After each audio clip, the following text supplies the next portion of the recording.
So, May is Mental Health Awareness Month. What does mental health actually mean? Have you ever thought about this? I personally believe that mental health is the wrong term. Just like physical health is the wrong term.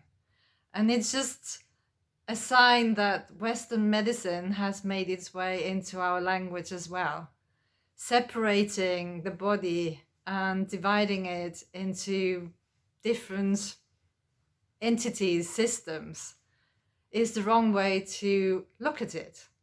Because our head is not separate from the rest of our body. And for mental health, for good mental health and good physical health, body and mind need to work together.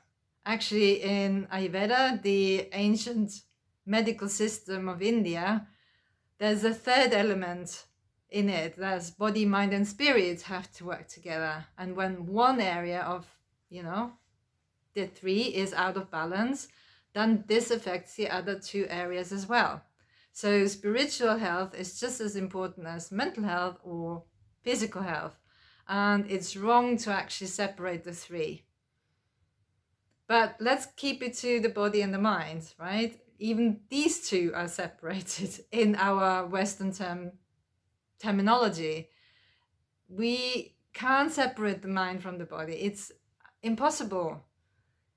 And we can't even separate the body from our environment. That's another misconception, that we are just like not affected by our environment. But let's talk about this another time.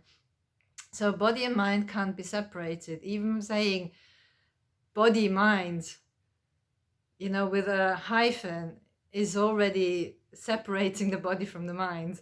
So our language and how we talk about our physical, mental, and spiritual health has an impact on how people think and perceive themselves as well, because when you're mentally imbalanced, that means that you're also physically imbalanced. And when you only do talk therapy, for example, which is very helpful, don't get me wrong, you don't have so much impact. Your money is not as well spent as if you address your physical imbalances at the same time. Let's give you an example. When we're grieving, there can be a lot of anger. I had a lot of anger. And anger is an emotion, right? But it also has a physical effect. The seat of anger is in the liver. So when we are very angry, first of all, we burn the liver.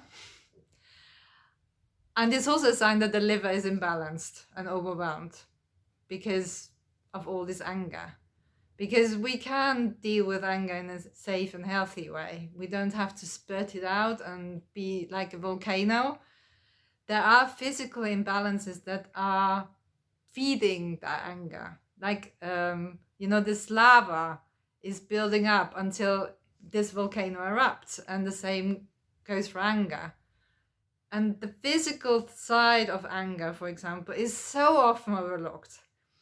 When you eat spicy food, when you drink a lot of alcohol or coffee, when you over-exercise, especially in the heat of the day, when you do hot saunas, you eat a lot of sour foods, like fermented food is very sour, cheeses, aged cheeses. When you have a lot of sour fruit, unripened fruit, tomatoes, that's really irritating and sour. They can all contribute to your anger and make the anger that's already there in grief worse. Because anger is just a sign that we are not, don't feel in control. That's what anger is all about. So you can see that we can feed that anger, or we can cut the additional feeding source to this anger. Okay? And also, lifestyle choices play into this. So when we do a lot of cooling things, a cooling breath, like in yoga, we use the Sitali breath to cool the liver, to cool this anger. We can go for moonwalks instead of for walks during the heat of the day in summer. We can go and sit near water, which is cooling, instead of being in the inner city of a town that's just like a baked oven. There's so many things that we can do to cool this anger and to calm the liver. So when you're so angry, think liver and support your liver in any way you can. And we can also do this by eating more colorful, the red, orangey, yellow fruits and vegetables are very good for the liver. So carrots, for example, beetroots, turmeric is brilliant for the liver. So my message is, don't make the mistake of separating the mind and the body, and don't talk about only mental health separate from physical or spiritual health, because the three are very much interconnected and intertwined and can't be separated. And if you separate them and only tackle one area, then you will never have the results that you could have if you tackle at least body and mind together, if not spirit as well. I hope that this helps you understand your body, mind, and spirit connection better, and that you can do a lot physically when you have got mental health issues. Bye bye. Take care.